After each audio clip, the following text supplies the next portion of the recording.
Please consider signing up to take part in our $1 challenge today.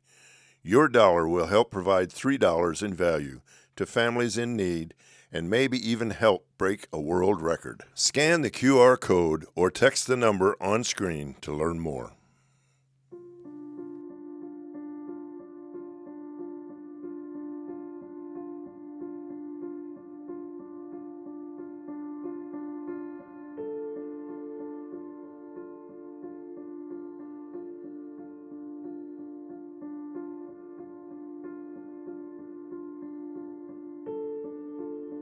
We spent the following 6 months after the tornado in an RV. At first parked right next to, in the driveway right next to where our house was. And yes, at first we were told we were going to be able to fix it. In fact, they told us to go ahead and get started on some of the repairs and we'd figure out the rest later. Thankfully we didn't. It went back and forth until finally we got to our last adjuster. He came out and made the call that damage had just gone far too high on it. So, because we stayed with Mom for 3 days. Nothing like moving back home, is there? Yeah, that's right. That's why we looked at each other and said, well, we could live in this house. Yeah. Half of it was gone. We had it tarped.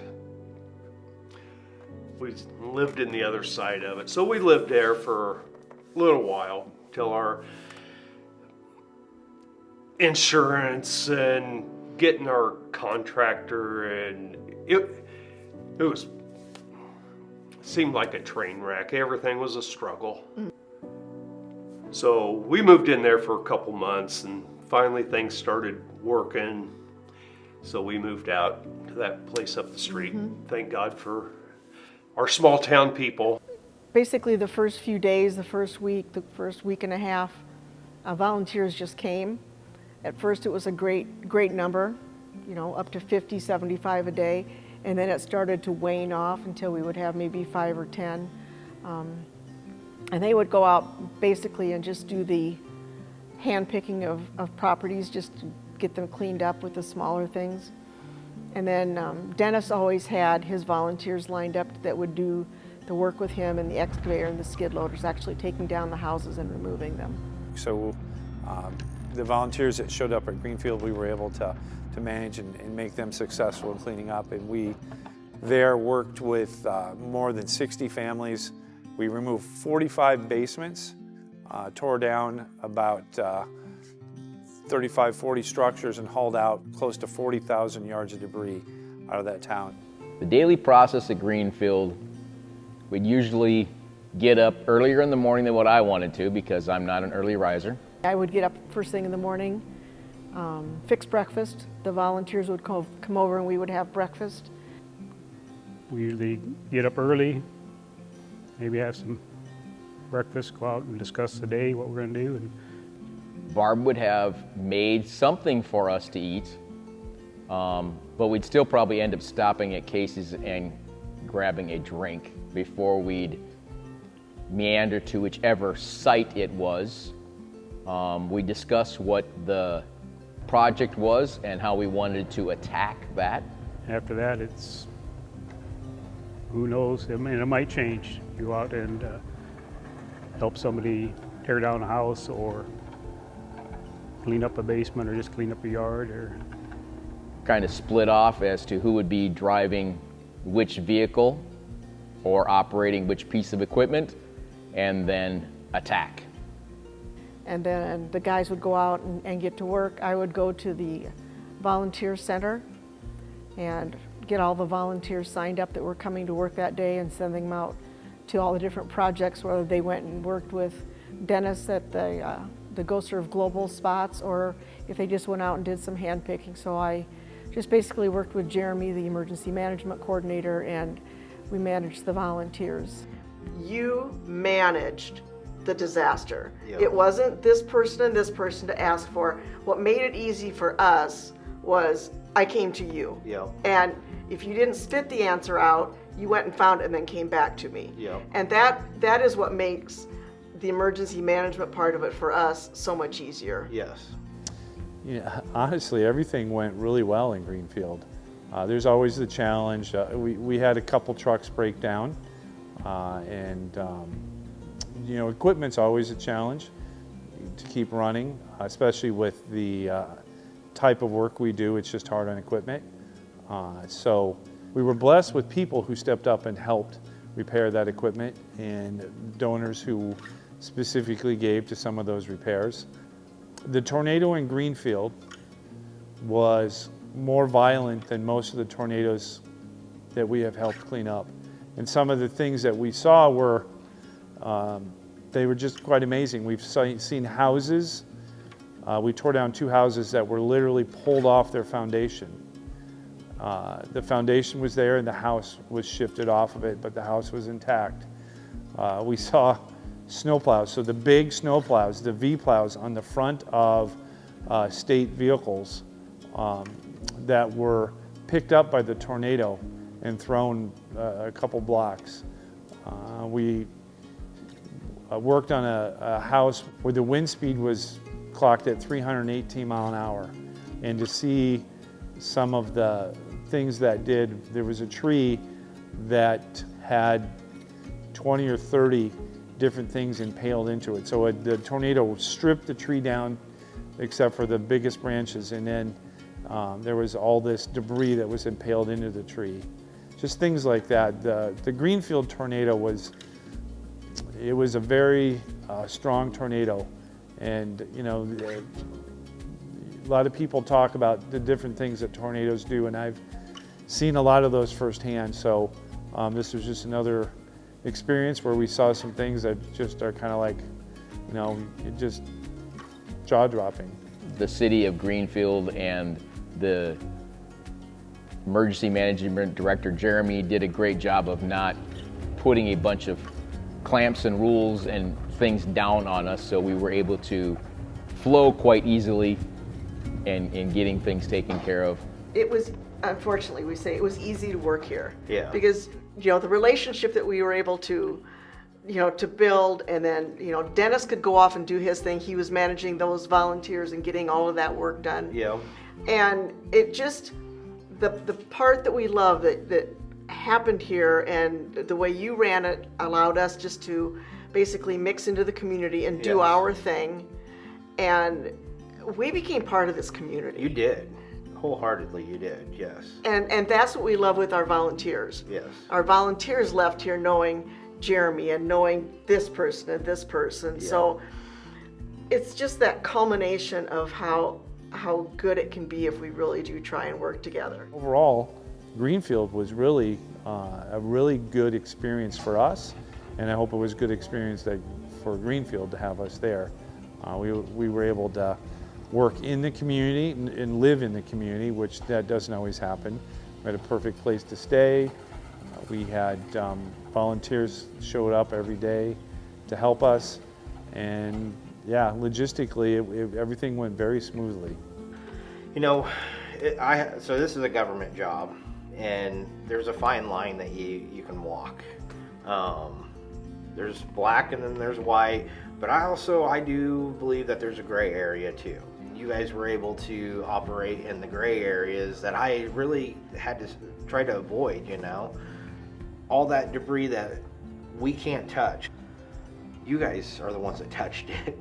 You guys are the ones that picked it up. Sometimes I turn around the corner here and there's Barb out there literally sitting down on the ground sorting through debris.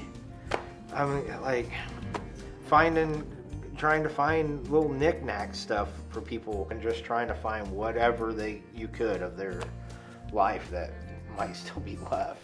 I mean, you came in at one of the hardest parts of our life.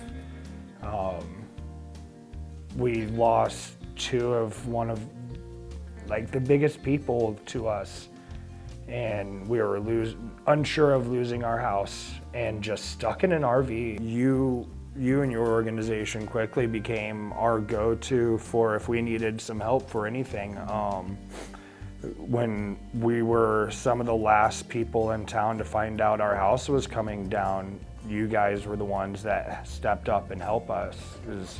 we were that last couple houses, we were on the verge of it being covered by the state, where any longer it would have been on us to get that taken down, and that's thousands, tens of thousands of dollars. So we had 42 homes that I identified that needed to either be demoed or had some serious damage that potentially needed to be demoed. We can't move or tear down those properties. But you guys could. So you guys worked with each one of those homeowners. Then you guys end up tearing down those homes, tearing out the basements, the foundations. There was one or two other NGOs too, I think, that were around. And I remember they were giving me timelines. And that was one thing. You guys never gave me a timeline, never said, hey, if you can't provide this within this amount of time, then we're leaving. You know, we are saving families money, but the majority of the time they don't care about that. I mean, they do. That is helpful to them. But really, they're just so thankful that we came in and we provided them hope, because they didn't have any idea where to start. You know, their house has been blown apart, and it's just overwhelming to them. For us to come in and to come alongside them, the most valuable thing to them is us providing hope and helping them get getting restarted in their life, getting that property cleaned up. So again, we do this because we firmly believe in the biblical worldview and that God has called us to do this. God has called us, greatest commandment, to love the Lord your God with all your heart, soul, and mind, and love your neighbor as yourself. And then the Great Commission is to share that message with everyone that you come in contact with. But I do remember the one gentleman there, the blue roof house, or we always called it the Wizard of Oz house. So yeah, the house that got lifted up, turned sideways, and then set back down. But I remember I stopped there 30 times, I bet. And I would see him in the yard, and I'd pull up there, and it didn't matter which one of my vehicles I was in. And I'd pull up there, and he would disappear. I remember I ended up having a conversation with you and about that property, and I was like, I can't talk to this guy. He won't respond to me, won't answer the door. And I ended up I remember when I decided to go up there and talk to him. And there were several of you guys were around, and everyone's like, you're just going to get chewed up and spit back out. And I remember knocking on that door because he was living in the garage. I knocked on that door, and he just yelled, what do you want? And I said, I just want to talk. Because he came at the door, and it was, again, just like the movie where that door whips open, and you're like, hi. And I really thought he was going to eat me alive. And he started in, and I, was able to just, back at him. And then he started, throwing scripture at me, and thank God I was able to throw scripture back at him. And we finally kind of had this, like, okay, and we were like, tit for tat, back and forth a little bit. So, and he kind of came out and he shut the door, and we talked and we really started talking. And he comes back with this Bible, and it was a hardcover Bible, and it's called the Rainbow Bible. And every passage, every line in it is a different color, and they're all like, joy and sin. I mean, it just classifies all of it. And he gave me that. He says, I've been waiting for somebody to come along to talk to give this Bible to, and I want to give it to you. And I remember coming back, and it was a good hour later. Came back, and I walked in with this Bible, and you're all like, you talked to him? Right. It ended up being a nice conversation, and he signed the papers, sold the property, I think, and left town. But just knowing that he was untouched and needed to be talked to, or needed some help, and that's again the best part about what we get to do, is just to be able to reach him.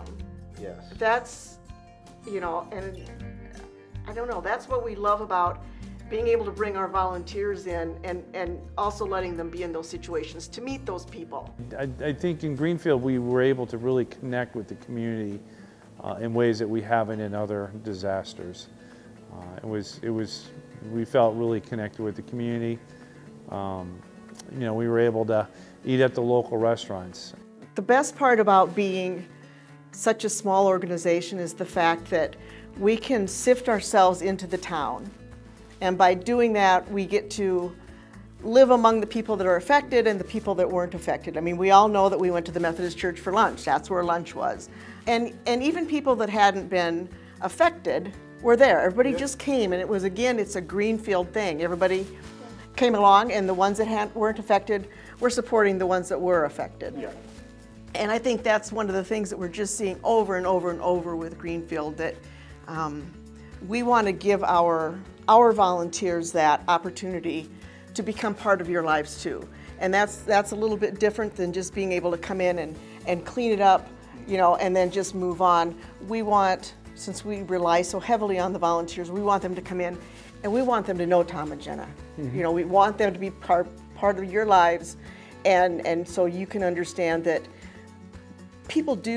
good people still exist, and people will come to help, and to be able to coordinate that is one of my favorite things to do. I guess what really surprised me the most when I volunteered is how many people there are that just give themselves from all over the state or even out of state, and when there's something that needs to be done, they just show up and do it. We do help one another, when the crisis hits, and everybody come together like, just everything fell into place. Yep. A little bit of discussion, and then, somebody said, let's get it done. Yep.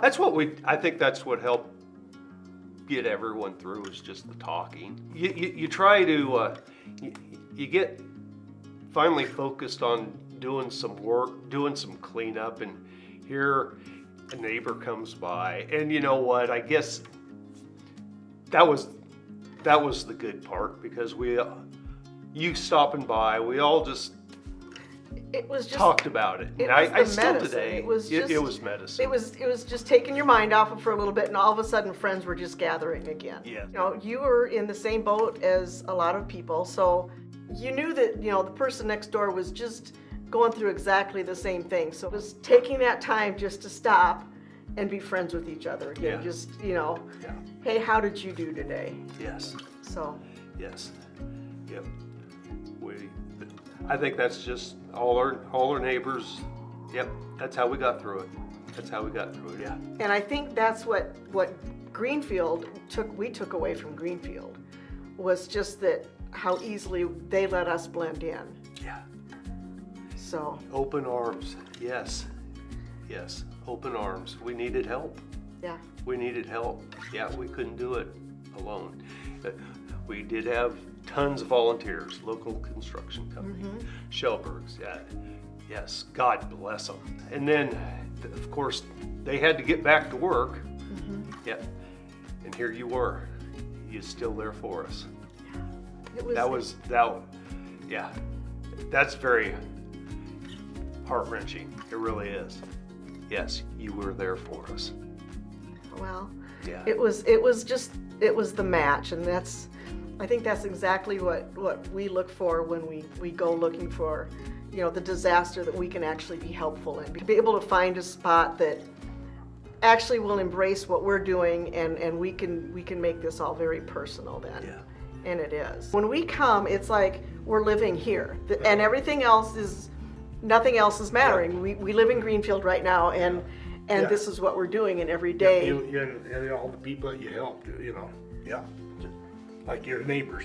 Yep, absolutely. Your neighbors. It's like you knew where you needed to be at 5 o'clock because everybody was coming out of their houses down the bottom of their driveways to talk about the day, and that's the kind of town Greenfield is. Yeah. Is very communal. Yeah, it is. Good. Yeah. So, well, we're and glad we haven't could lost come. it. I mean, we haven't lost that. Yeah. It was stirred up for a while, but now we're getting back to, I guess, our new normal. Your new normal. And we have a new look in Greenfield. Yep. Tell me about the last year. You've got everything in place. You're seeing all this rebuilding. What are your hopes and your dreams, and what are you seeing? I just hope, we still got some empty lots. Hopefully we'll have people build on them. I think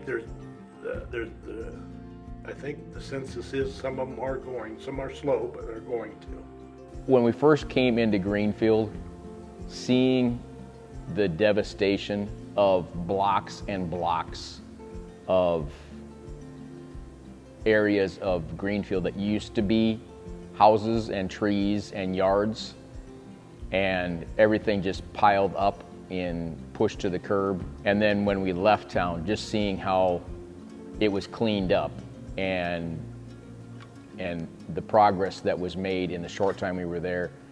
And then also going back and seeing how Greenfield has recovered and how many of those empty lots are now new houses being built on those lots was impressive.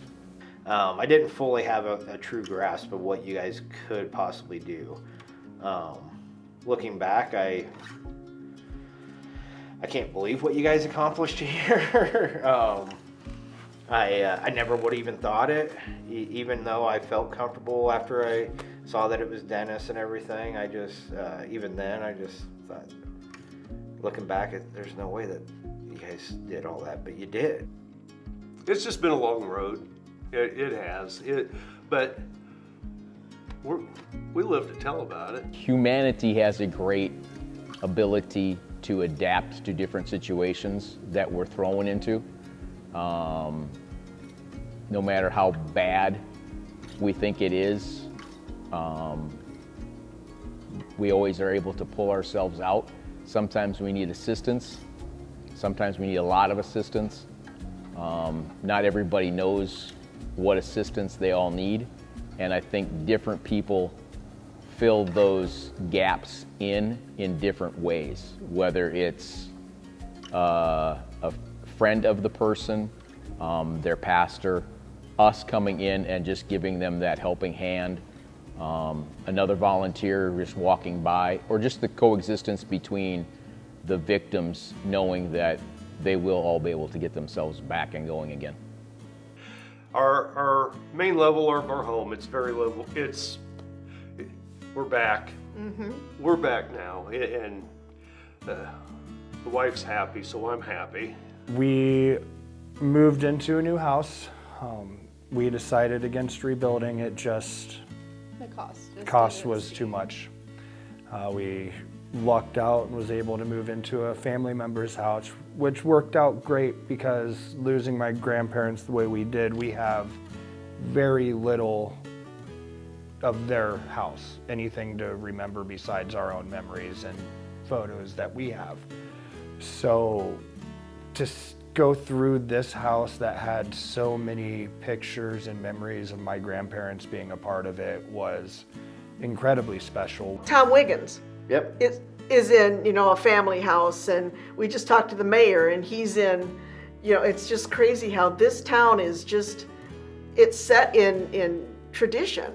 I think so. I get that feeling from it. And do you think that's a little bit more about why it all came together the way it did? I mean, year in, year out, and the change in this town, I mean, just the amount of construction and things that are status quo back to normal is just incredible. Yeah, I agree with that.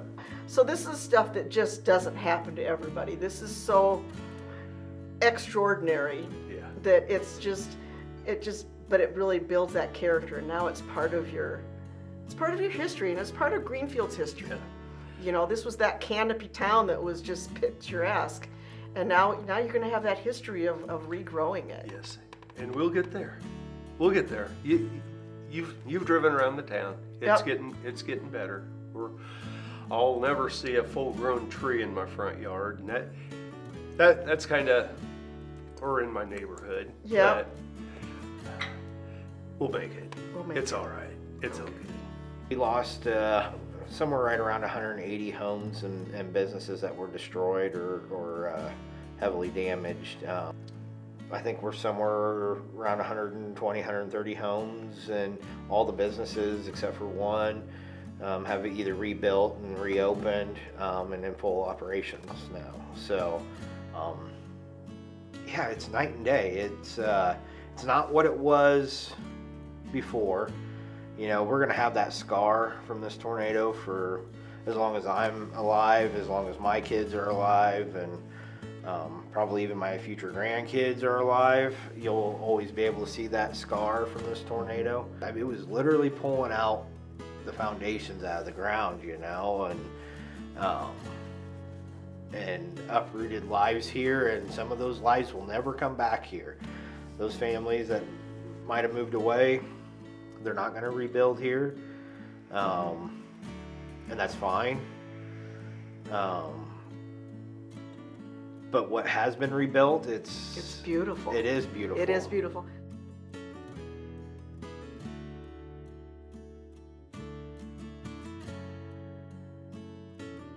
There's only one way to end this. It's this way.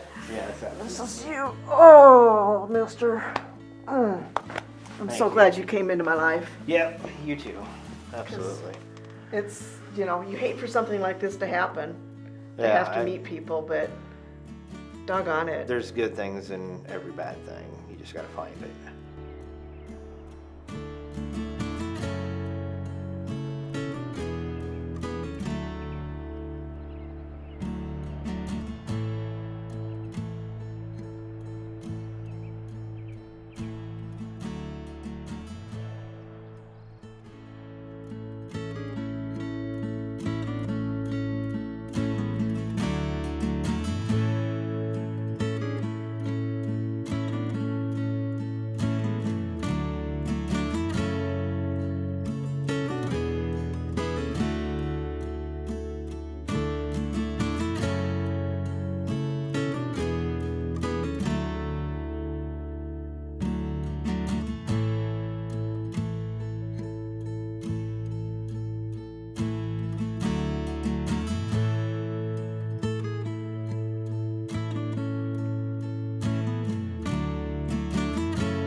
GoServ Global Domestic exists to fulfill the biblical worldview and make volunteers successful in helping those impacted by natural disasters.